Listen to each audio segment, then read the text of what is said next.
Well, I guess it's gonna be a two-part. I hit stop instead of pause. Anyway, and I'll upload it back to back. I do end up going to some food closets. I won't get into details, but man, this fuel's killing me. And I haven't really done a lot of work this winter. Done some contract work. I mean, I'm doing okay. Got the money to pay and get all this built out. But anyway, it is what it is. So anyway, I got extra food. But what's going to happen is, my plan is to get rid of a lot of my winter clothes and then reduce the amount of, how you put this, pantry items, and get them reduced by using it. And then that'll open up the space so I can hang my clothes in here, like a few shirts, some pants and things I need for some other contract work. Anyway, that's that. Oh yeah, so I'm not going to get too detailed, but you guys already probably saw this. Right? Cooler pulls out. That idea definitely came off a few videos. I'm surprised more people don't try to do a pull-out cooler. And this thing right here, this cooler, badass. I'd say I was spending anywhere between $3 to $6 a day. In the summertime, $6 a day, roughly easy. Maybe $6 one day and $3 the next. Even in Washington, it gets freaking hot. And then it takes up, what, 60% of your space in your cooler, which was that cooler right there that I was using. But then I got a great deal, and that's a $500 plus cooler that I got for $120 off Facebook Marketplace. Awesome, huh? Anyway, then I got that drawer, cabinet, whatever. I got it from a thrift store. I don't know which one. I'm going to say Goodwill, but probably not. I think it was like 15 bucks. We all know what the bucket is. I got a bucket in a bucket. We all know what that is for a man. It's a pee bottle. You got this for cooking on, right here, and water in here. Okay, so now that I got that done, I can close this up. I can close that up. By the way, these lights are awesome. And I show you about the lights. I did have another video on the lights because it was at nighttime, but now it's during the day. But check this out. My buddy's idea. Watch this. See this? We went driver's side front. Like when you're like when you're facing north to the van. This is driver's side front. Passenger side. And then zone 6. And then obviously that's the fourth one. All right, I'll show you, just to show you. They're all hooked up right here. Right there. And then before I get into the back, let me show you, now that this is done, this is what this looks like. So we took all the electrical from the front, well, just the light here and the light here, and it came down. That came down the unistrut, and then this came down. We connected them together and then brought them around, and it runs down through here into this, where everything comes together and hooks up. And then the solar panel from the front comes over, the light comes over. I've wrapped them all in the casing. It all runs down through the unistrut. This one comes over, and then it all joins together. We put all, when we use connectors, we didn't use butt connectors. We used the other kind of connectors where you got male and female. And then we injected some watertight seal in there, and then we wrapped them with this, and we put them through here and brought them through. And then this here, my buddy's design. This is the old plate for the back light. We sanded it down. He sanded it down real good. Put some paint on here, the good stuff. I forgot what you call it. And we double sealed it underneath and on top. And the wires go through here. And then I don't think I can get to it. He sealed it up real good so it won't leak. So that's that. And then that goes We taped it up real good right here. Comes down. I'm sorry, right here. You use the 6 into 1. And then we just zip tied it to the existing electrical system. And then it comes down through here. And then my backup emergency water into my system right here.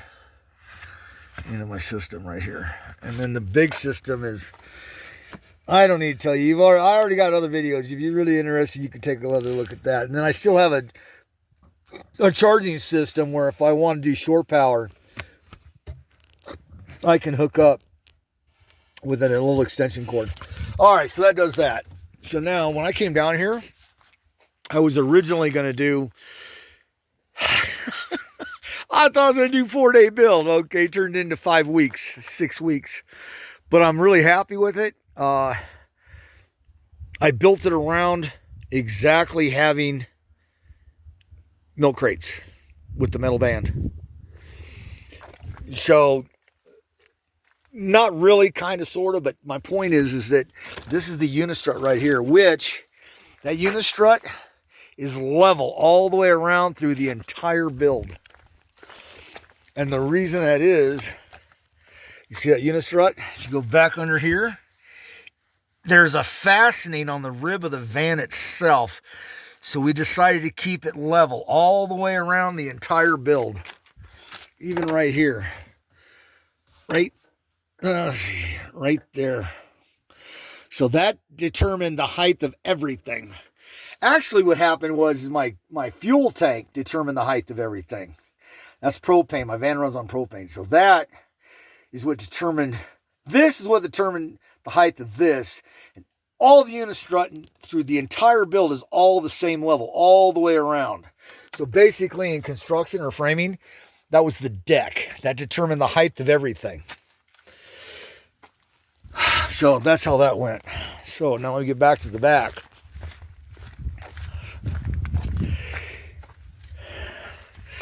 Propane tank right here, which basically now I don't need my heater buddy, which I have right here, which is what I used. And you guys, actually I was in what they call a no-build build originally. You have to go back to the very beginning, the very first video I took, and you could see everything before I took it all apart. So, I don't really need to explain anything about this. It's pretty much self-explanatory, because that right there is the control level or height. It just so happened that I cut my plywood. Milk crates fit perfect. So what I ended up doing is cutting some more plywood right here for a double deck, which just sits on top of here, which I can still pull these out and get to what I need. Like I said, my construction tool belt. Up here, my high vis, hard hat, stuff like that. This in here is for emergency road work if I got to get into my sockets to change my wheel or whatever. I do have a jack in here. This here, you guys need to know this if you're a newbie. You got to have your roadside stuff. You got to have your jack, tow rope, backup of jumper cables. I got some stuff to help other people. I even got something if I really need to. I can cut wood and do some firewood. This right here, I can get my own propane, but if I need to, I can fill up my own tank right here. So we got that in there. And that little buzzing sound is real annoying. Comes from, I don't know what it comes from yet. I talked to my buddy about it and he told me. Anyway, more tools. And I will say this, everybody. Duct tape, straps, zip ties are incredible. I'm going to use this here. I'm thinking about going with fabric on here instead of plywood. I don't know yet, but I use this on some other places. Adhesive for my other stuff. A lot of the stuff's coming out when I get back to Seattle and put it in my storage. But I'll change it out for my pressure washing stuff, but I won't have near this stuff in here. I just thought the direction when I got down here, I on the way down or before I left, I thought my direction would be a little bit different. Like I was going to go find some work And then I ended up falling into a contract gig that paid like really good. I mean, like really good. So that's that. And it worked out great because it allowed me to have the time to do all this detail work. If you look at the previous videos, you'll understand what I'm talking about.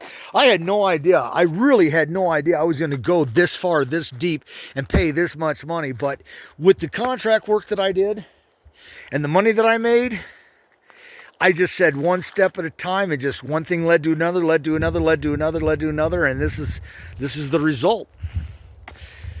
So 265,000 miles. I bought this thing in February of 21 for $4,550 or $4,200. And it had 212,000 miles on it. It now currently has 265,000 miles on it. And I've done all the changes. Now it does need new tires. So I had the original tires. Then I put another brand new set of tires on there. And now it's time for another set.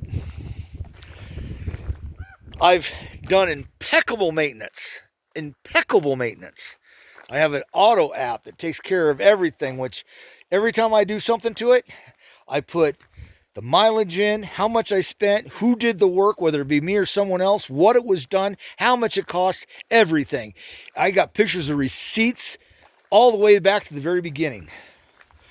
So that being said, I hope you guys, whoever, women, men, old, young, RVers, cars, vans, SUVs, whatever. Point is, it's up to you to take away from what you like. And if you don't like it or don't whatever, then don't do it. But at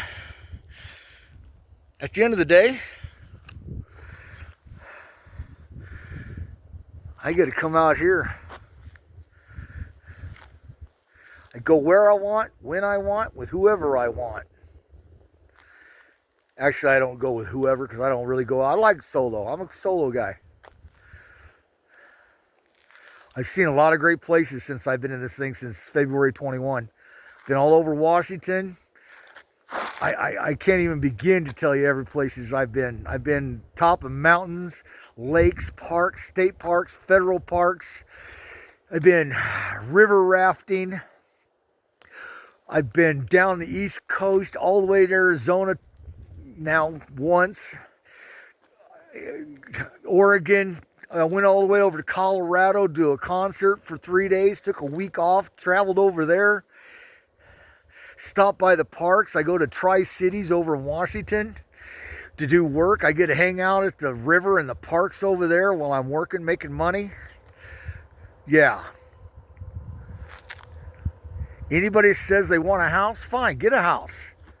But you know what? I'm not homeless. Do you live in your van? No, I don't live in my van. I live on Earth.